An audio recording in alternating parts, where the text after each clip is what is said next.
Hey y'all, welcome back to my channel. It's your girl Adrienne. For those of you guys that are new here, welcome, and for those of you guys that are returning, what's good, gang gang? Nice to see you. As always, thank you for spending this time with me. I realize you can be doing literally anything else, and I'm glad you took the time to be here. So, without further ado, I don't know if you guys noticed, but I have a new hair color.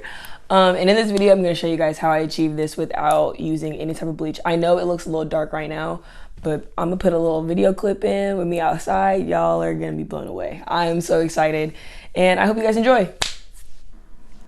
All right, y'all. So me and my best friend decided to dye our hair on the same day. We're both going dark red. We've been best friends since the 3rd grade. Gang gang, since Scotty Chain.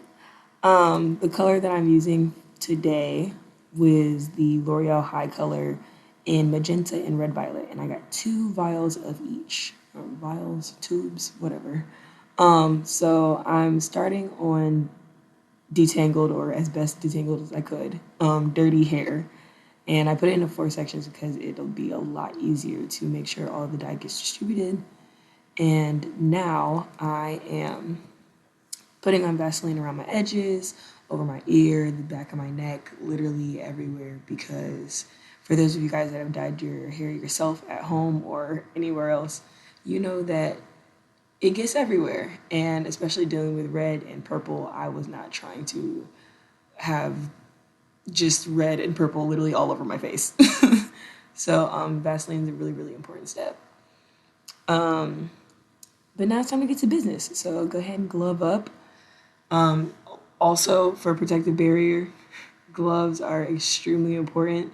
That dye is going to get everywhere. And with my own technique, I like to use my hands a lot because that brush is not about to do nothing for me. Since I am working on dirty hair, I can't detangle the best, like as thoroughly as I usually would. So I do have to get in there with my hands, make sure I'm working in the dye and also slightly detangling along the way. When it comes to the amount of dye in both of them, the purple definitely came with a bigger tube. So there was more purple dye than red dye. But at the end of the day, I don't really think this made a difference because that red is strong, y'all. Y'all are gonna see it's super, super bright and it was super, super smelly. So you could see us making faces literally all throughout this video because we were dying.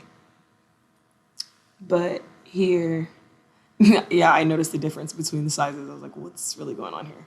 But once I opened it, I was like, okay, they know what they're doing.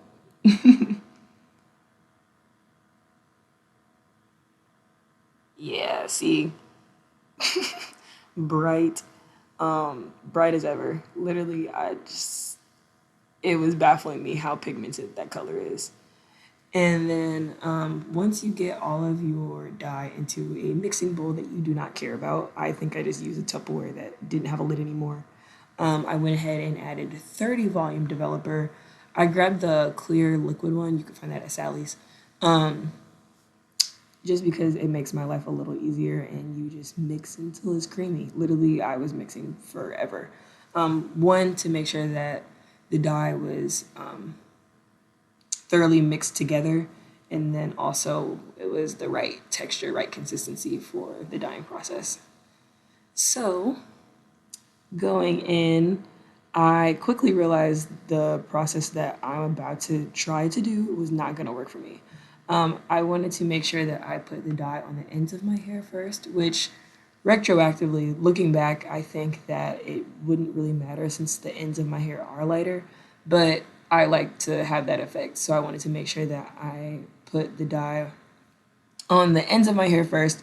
Also, if you guys know anything about hair dyeing, the closer you get to the root, the faster it's going to process. So for like, if you see people and their like roots are like super, super bright, it's because they started there when they should have did that last.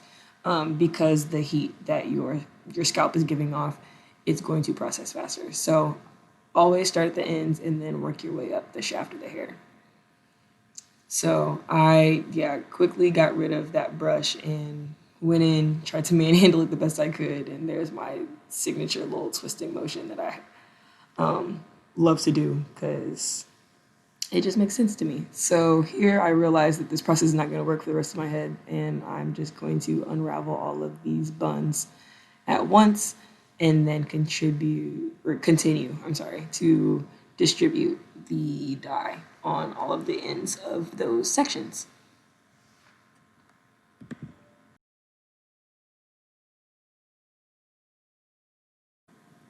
All right, so we got all the buns out and we're going back in, first starting with the brush and then going complete cave woman style. And I got Tori to help me because I was trying to move as thorough but as quickly as possible. So I needed someone to kind of help expedite this process because I was going to be doing that all day.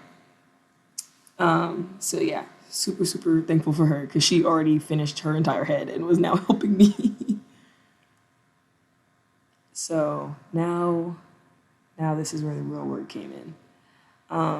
Got all of my ends saturated, and now I'm trying to go through with all the other sections. And here we are. We're looking real crusty, real rough. I think at this point I realized I look like some throwaway rapper, and it was crazy.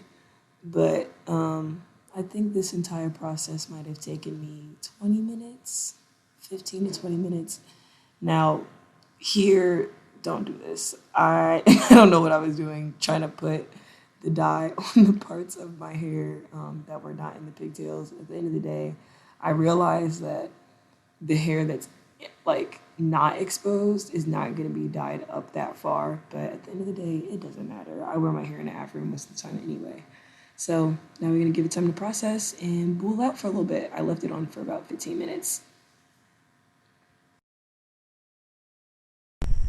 Alright, y'all, this is my hair. I love it so much. Alright, so we back. I hope you guys enjoyed that little cameo from my best friend Tori. We decided to take the day to dye our hair, and this is what we got. So I followed up with my normal wash day routine and then let that completely dry.